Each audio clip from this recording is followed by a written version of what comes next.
Naniniwala po ang ating Chief PNP na yung problema po sa illegal drugs is not only the concern of law enforcers.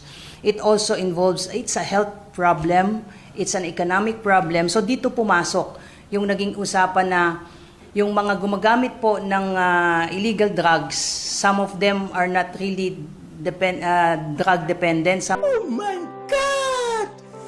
Wow! Some of them are social user or some of them, in fact, may mga nahuli tayo na ang reason nila is kaya sila nagda-drugs is para magising lang sila just to extend yung working hours. I think that was the context na sinabi ng ating Chief PNP na hindi dapat tinitignan ng isang drug user as masama. Ano masabi? Kundi biktima sila. Kasi meron ding economic side. Gusto mong mag-extend ng iyong working hours. Take a case in point, yung ating mga konduktor, yung mga driver na